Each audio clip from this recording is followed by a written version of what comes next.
हे पहा, आता जगभरामध्ये ग्लोबल वॉर्मिंगचं जे हे सुरू आहे, हाहाकार सुरू आहे. आपण आज इथं YB चव्हाण सेंटरमध्ये थांबलो. 2050मध्ये या ठिकाणी 10 फूट पाणी राहणार आहे. दक्षिण मुंबई बुडणार आहे. आणि मग नुसतीच दक्षिण मुंबई बुडणार नाही तर भावनगर बुडणार आहे, कोची बुडणार आहे, चेन्नई बुडणार आहे आणि कलकत्ता बुडणार आहे. आपणाला आपल्या माध्यमातून मी सगळ्या देशातल्या शेतकऱ्यांना आणि सगळ्या बुद्धिजीवी लोकांना सांगणार आहे की परवा कुथितुडी नावाच्या तामिळनाडूच्या एका जिल्ह्यामध्ये एका दिवशी 3 फूट पाऊस पडलेला आहे. आत्तापर्यंत आपण पाऊस कसं मोजत होतो, इंचावर आणि मिलीमीटरवर, पण आता 3 फूट पाऊस पडलेला आहे. तुम्ही सगळ्यांनी बघितलेलं आहे की डेर्ना नावाचं शहर लिबियामध्ये 18 महिन्याचं पाऊस 1 दिवसात पडलं. 1.25 लाख लोकसंख्येचं शहर वाहून गेलं. नागपूरमध्ये वर्षभरामध्ये पडणारा पाऊस 30% पाऊस 2 तासात पडलं, नागपूर शहर बुडालं. दुबईमध्ये कधीच पाऊस पडत नाही, परवा दुबई पाण्यात बुडाली, न्यूयॉर्कमध्ये पाण्यात बुडाली. हे जे काही सगळं दुष्टचक्र सुरू आहे, हे सगळं कशामुळे सुरू आहे? हवेमध्ये वाढलेल्या तापमानामुळे आणि कार्बनमुळं. हे जोपर्यंत आपण कमी करणार नाही तोपर्यंत पृथ्वीवर मानवजात वाचण्याची सुतराम शक्यता नाही. जर पृथ्वीवर मानवजात जर जिवंत ठेवायची असेल, डिझेल, पेट्रोल, कोळसा जाळायचं बंद करावं लागणार आहे आणि झाडं लावावं लागणार आहे. झाड कुठलं लावायचं तर बांबू, का तर जगामध्ये अतिशीघ्र गतीनं वाढणारं झाड आहे आणि म्हणून हे झाड लावल्याशिवाय मानवजातीचं अस्तित्व पृथ्वीवर राहणं शक्य नाही.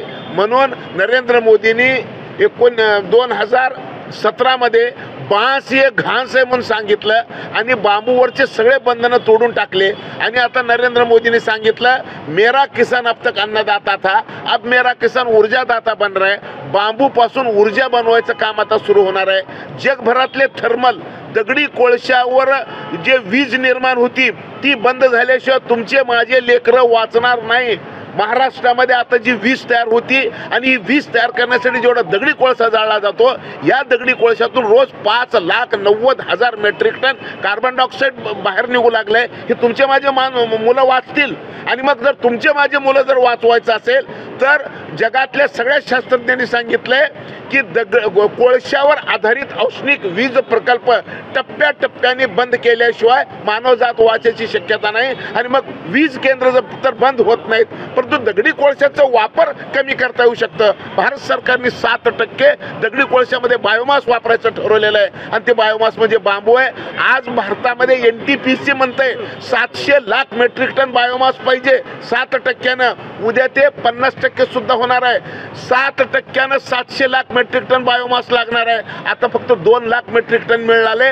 मानव जात वाचवायचं असेल तर बायोमासचं उत्पादन वाढवावं लागणार आहे. आणि महाराष्ट्र सरकारचं, माननीय मुख्यमंत्री एकनाथ शिंदे साहेबांचं मी कौतुक एवढ्यासाठी करणार आहे की ही मुवमेंट बांबूच्या माध्यमातून महाराष्ट्रामध्ये सुरू केली आहे. शेतकऱ्याला 7 लाख रुपये एका हेक्टर बांबू लावण्यासाठी करणार आहे. हे तुमच्या माझ्यासाठी मानवजात वाचवण्यासाठी प्रयोग आहेत. आणि आज इथं जी YB चव्हाणमध्ये ही जी परिषद होते, ही परिषद मुंबईमधून सगळ्या जगाला दिशा द्यायचं काम करायचं आहे. आजच्या परिषदेमध्ये 47 शास्त्रज्ञ आलेले आहेत. या सगळ्याच्या माध्यमातून एक व्हाईट पेपर तयार केला जाणार आहे आणि व्हाईट पेपर राज्य सरकारला देणार आहे. कदाचित ते व्हाईट पेपर केंद्र सरकार सुद्धा स्वीकारू शकतंय. एवढं मोठं काम आज होणार आहे. आणि आपल्या माध्यमातून मी तुम्हाला सगळ्यांना विनंती करतो की मानवजात वाचवायचा हा जो उपक्रम आहे, या उपक्रमाला तुम्ही देशभरातल्या लोकांपर्यंत पोहोचवावं एवढी माझी विनंती आहे. थँक्यू.